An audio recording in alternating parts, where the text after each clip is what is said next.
বাহ বাহ বাহ বাহ, ভারী মিষ্টি মেয়ে তোমরা, ভারী মিষ্টি মেয়ে। বেঁচে থাকো মা, বেঁচে থাকো। তা আপনার বড় বৌমার ব্রজেশ্বরকে, তাদেরকে তো দেখছি না, তারা কোথায়?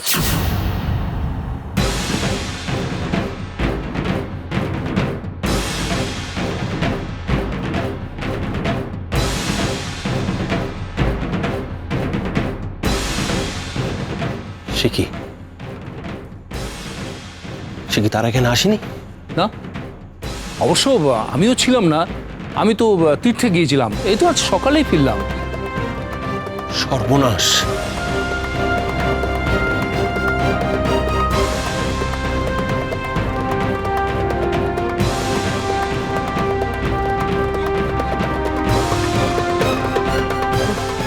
আসলে আমার দাদু ভাই খুব অসুস্থ হয়ে পড়েছিল, তাই জন্যে বড়নাথ বউকে সঙ্গে দিয়ে আর বিলাস মানে বউয়ের ভাইকে ওকে দিয়ে এখানে পাঠিয়ে দিয়েছিলুম। তো ওদের তো তোমার কাছেই ওঠার কথা বাবা। হ্যাঁ, মানে বিলাসকে সঙ্গে পাঠিয়েছিলাম বলে তো আমরা খুব নিশ্চিন্ত ছিলাম। বিলাস তো আপনাদের এবারই চেনে। ও, তাহলে কি ওরা এখানে এসে বাড়িতে তালাবন্ধ দেখে ফিরে চলে গেল? না না, ফিরে যাবে কোথায়?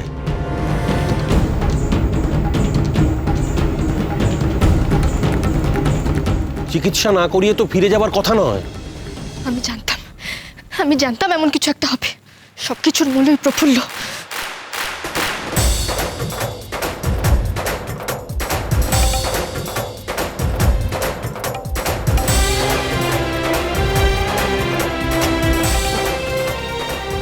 তুমি আবার এর মধ্যে বড় বউকে টানছো কেন? শুনছো তো যে ওনারা তীর্থে গেছিলেন, ঘরে হয়তো তালা বন্ধ ছিল, এর মধ্যে বড় বউ আসছে কোত্থেকে?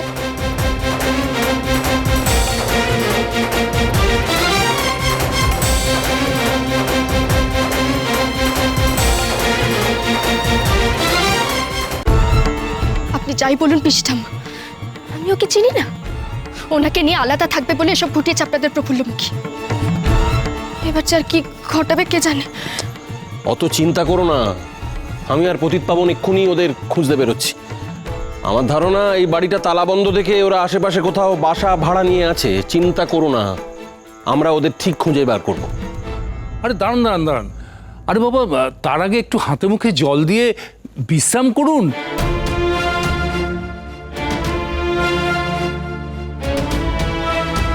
হ্যাঁ, এই শোনো, তুমি না ঘরগুলো বেশ সুন্দর করে পরিষ্কার করে ভালো করে বিছানা করে দাও, বুঝেছো?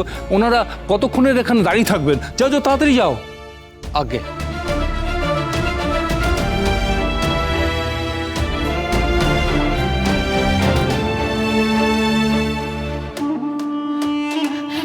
আপনি যেভাবে ওকে ওনাকে তাড়াতাড়ি খুঁজে বের করুন মহামশাই। আমার মন বলছে একটা বড় বিপদ আসছে। যেখানে প্রফুল্লমুখী আছে সেখানে বিপদ ছাড়া আর কি বা আসবে। আর অসুস্থ মানুষটা যে কোথায় গিয়ে পড়লো কে জানে। এই জন্যই বারবার আমার মনটা কু ডাকছিল।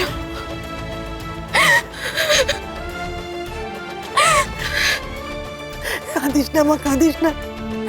আমি তো বারবার বলেছিলাম কেউ আমার কথা শুনলে তো।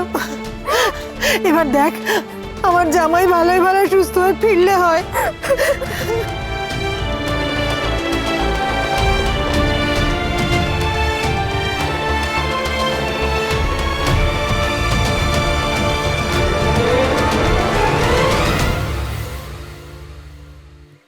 আপনি একটু আমার সঙ্গে বাইরে চলুন তো, আমরা আশপাশটা একটু খুঁজে দেখে আসি। আশেপাশে মানে এ কি অজপাড়াগা নাকি? এ তো হলো কি কলকাতা শহর। আরে বাবা দেখুন, ওরা ঠিক কোথাও একটা আস্তানা গেড়ে আছে। আর তাছাড়া এত বড় কলকাতা শহরে আপনি ওদের খুঁজবেন কোথায়? আরে বাবা, তাছাড়া আপনার ব্রজেশ্বর আর বড় বৌমা তো আর বাচ্চা ছেলে মেয়ে নয়। আর তারপর তো আপনি বললেন যে ওই আপনার শ্যালকও ওদের সাথে আছে। দেখবেন ওরা ঠিক একটা ভালো আস্তানা খুঁজে ওরা খুব ভালোভাবে আছে, আপনি চিন্তা করবেন না তো। তবুও আপনি আমার সঙ্গে একবার চলুন। দেখুন, আমার মন বলছে ওরা বেশি দূরে নয়, এই আশেপাশেই কোথাও আছে। ওদেরকে আমাকে খুঁজে বের করতেই হবে। চলুন।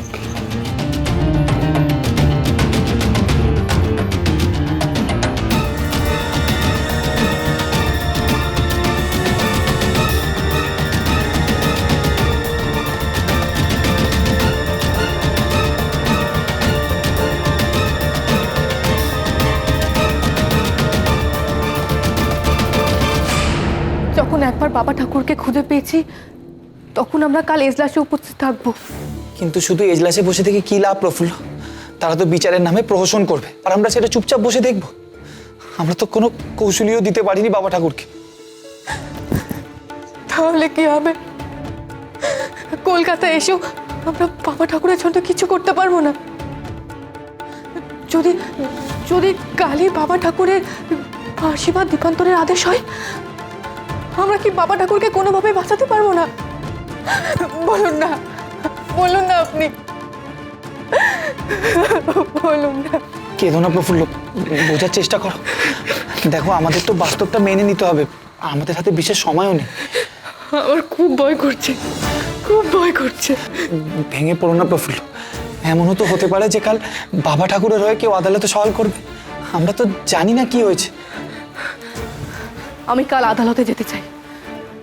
বাবা ঠাকুরের কাল বিচার হবে আর আমি ঘরে চুপ করে বসে থাকবো? না না, তা কখনো হয় না। কিন্তু প্রফুল্ল, তুমি যে সেখানে যাবে, তো সেখানে তো এমন অনেকে থাকতে পারে যারা আমাদের চিনে ফেলবে। আর আগের বার হাজতে বাবা ঠাকুরের সঙ্গে দেখা করতে গিয়ে কি হয়েছিল তুমি ভুলে গেলে? দেবী সিং তো প্রায় ধরেই ফেলেছিল, আর তোমাকে দেবী চৌধুরী বলে সন্দেহ করেছিল। তবু আমি যাব। আচ্ছা, এক কাজ করলে হয় না? আমরা যদি ছদ্মবেশ নিই তাহলে কেউ আমাদের চিনতে পারবে না। আমার শুধু একটাই চিন্তা হচ্ছে, কাল বিচার শেষ হয়ে বাবা ঠাকুরের সাজা ঘোষণা না হয়ে যায়। আমারও তাই চিন্তা প্রফুল্ল। বাবা ঠাকুরকে ফাঁসি বা দীপান্তরে পাঠানোর চেষ্টা যেন তেন প্রকারে করবে কোম্পানির লোকজন। কখনো না, আমি তা হতে দিতে পারি না। বাবা ঠাকুরকে ওরা ধরেছে দেবী চৌধুরানীর খোঁজ পাওয়ার জন্য। যদি পরিস্থিতি তেমন হয় তাহলে বাবা ঠাকুরকে বাঁচানোর জন্য আমি আদালতে জানিয়ে দেব যে আমি দেবী চৌধুরানী।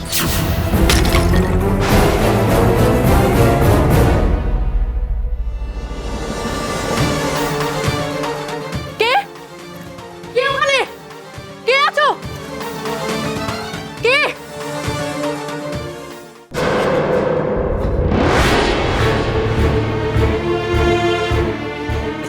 দেখ দেখ দেখ কিরকম ভয়, আমার হাত কাছে দেখ।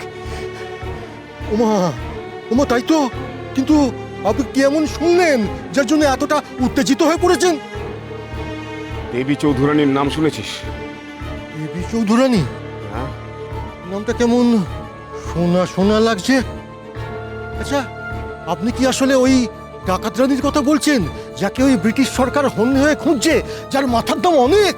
বাহ বাহ বাহ, যতটা বোকা ভেবেছিলাম ততটা বোকা তুই নোস। আগে এ সবই আপনাদের সঙ্গে ওই মেলামেশি করার ফল।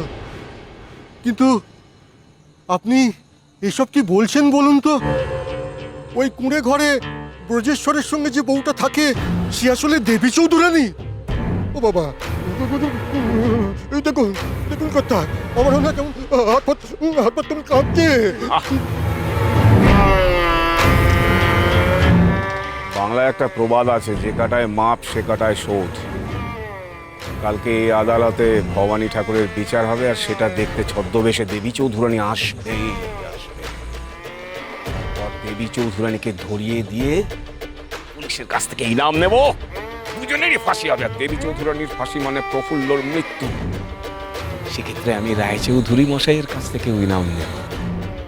এরপর এক ঢিলে দু পাখি কি করে মারতে হয় সেটা দুর্লভ চক্রবর্তী দেখেই ছাড়বে।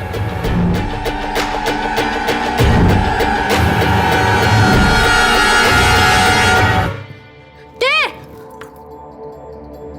কে? কে? কি হচ্ছে? কি হচ্ছে প্রফুল্ল? কেউ ঘাপটি মেরে আমাদের কথা শুনছিল। কি সর্বনাশ! তাহলে তো